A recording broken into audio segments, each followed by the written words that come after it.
देश के विकास की जब बात करते हैं तो जनसंख्या एक सबसे बड़ा मुद्दा बन के रह जाता है। ऐसे में सर्वसंघ चालक आरएसएस प्रमुख मोहन भागवत का यह कहना है कि हिंदुओं को अब 2 से ज्यादा बच्चे करने चाहिए, 3 बच्चे करने चाहिए। ऐसे में एक तरफ हम दो हमारे दो की बात होती है, आगे जाकर हम दो हमारे एक की बात हो रही है, क्योंकि देश के विकास में जनसंख्या को रोकना जरूरी है, ऐसी बात होती है। तो वहीं दूसरी तरफ सर्वसंचालक एक बड़े स्टेज से ये बात करते हैं कि 2 की बजाय 3 बच्चे होने चाहिए। ये कहां तक ठीक है, इस बारे में बात करने के लिए आज मेरे साथ सरिता मित्तल जी हैं, जो कि बीजेपी कार्यकर्ता भी हैं और सनातन धर्म को प्रमोट करने के लिए लगातार कार्य कर रही हैं। उनसे भी इस बारे में बात करेंगे। सरिता जी, एक तरफ स्कूलों की शिक्षा, कॉलेजों की शिक्षा, विकास के पटल पर जो भी शिक्षा होती है, वो कहते हैं जनसंख्या को कंट्रोल करो, कम करो, हम दो हमारे दो, हम दो हमारे एक पर बात हो रही है। दूसरी तरफ एक बड़े हिंदुस्तान के बड़े ऑर्गेनाइजेशन आरएसएस को चलाने वाले सर्वसंघ का कहना है कि अब 3 बच्चे करने चाहिए। ये कहां तक ठीक है, कहां तक सही है? जनसंख्या को नियंत्रण करना कोई एक ही धर्म का तो काम नहीं है ना। ये तो सभी धर्मों के लिए। एक धर्म में आप कहो कि आपको 2 बच्चे कर रहे हैं और वहीं दूसरा धर्म 20 बच्चे कर रहे हैं, तो एक धर्म की जनसंख्या बढ़ रही है और एक की घटती जा रही है। तो जिस धर्म की जनसंख्या बढ़ रही है तो ये नियम वहां लागू होता है। और हिंदुत्व को अगर बचाना है, सनातन धर्म को बचाना है, तो हमें अपनी जनसंख्या को तो रखना ही पड़ेगा। इसका जीता जागता उदाहरण बांग्लादेश बोल सकते हैं। वहां हिंदुओं की तादाद कम है, वो अल्पसंख्यक है।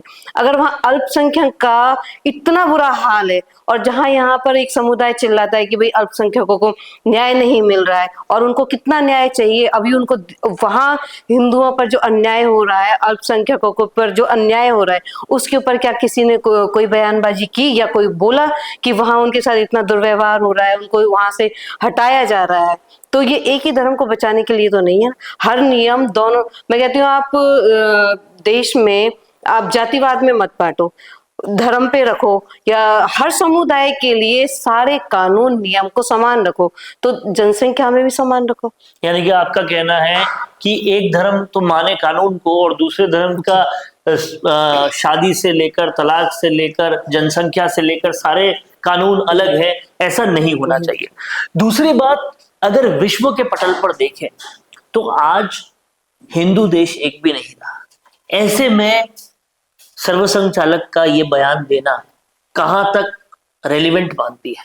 मैं इसको पूरी तरह से सही मानती हूँ, क्योंकि जो संचालक जी ने जो बयान दिया है कि बच्चे 2 से 3 होने चाहिए, क्योंकि आप देखो जहां भी जो हिंदू देश था, आप विश्व पटल पे देखिए, जितने भी हिंदू देश थे उन सब में धीरे धीरे उनकी संख्याएं घटती गई और दूसरे समुदाय की संख्याएं बढ़ती गई, तो वो सारे मुस्लिम देश हो गए, हिंदू देश बचा ही नहीं। एकमात्र था, वो भी नहीं बचा। वो भी नहीं बचा।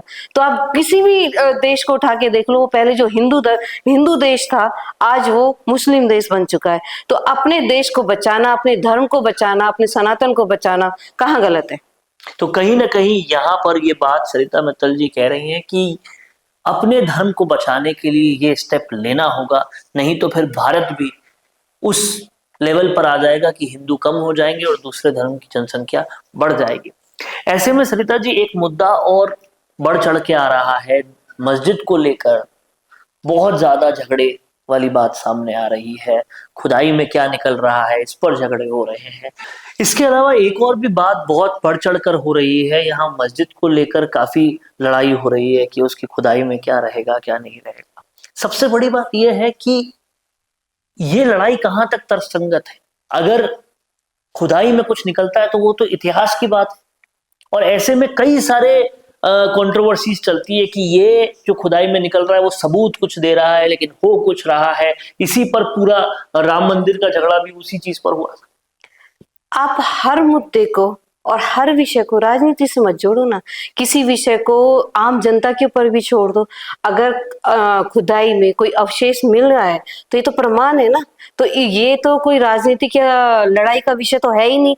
अगर इसके ऊपर आप बोलो कुछ कि भाई इसको राजनीति से जोड़ के कोई रोटियां सेक रहा है, कोई कुछ कर रहा है, अगर खुदाई में अवशेष मिल रहे हैं तो इसमें कोई भी राजनीतिक पार्टी क्या कर सकती है? ये तो एक प्रमाण है कि ये आगे का पीछे का पिछला पूरा इतिहास बताता है कि यहाँ पहले कोई हिंदू मंदिर या कोई हिंदुओं का कुछ भी होगा, तभी तो अवशेष मिल रहे हैं। जमीन के अंदर तो कोई सबूत इकट्ठे करने के लिए डाल नहीं देगा।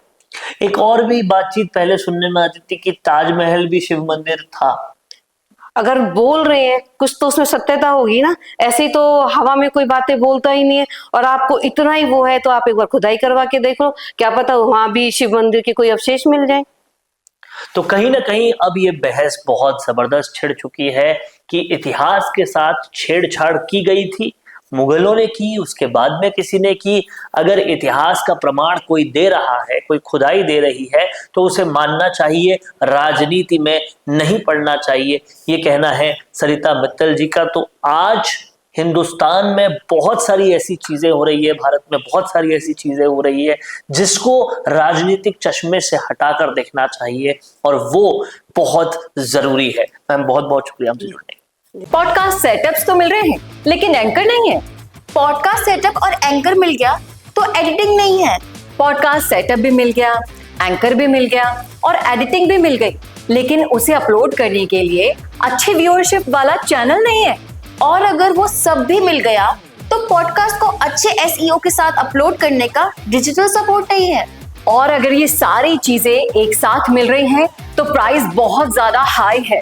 तो अगर आपको ये सारी चीजें चाहिए आपके अपने जयपुर में, जो आपको पॉडकास्ट सेटअप्स, एक्सपीरियंस एंकर्स, शानदार studio, amazing editing, 6 crore plus views वाले चैनल पर अपलोडिंग, और तो और सिर्फ पॉडकास्ट ही नहीं, उसके साथ आपको मिल रही है उसी पॉडकास्ट में 5 रील्स फ्री, वो भी सिर्फ 8,000 रुपए में।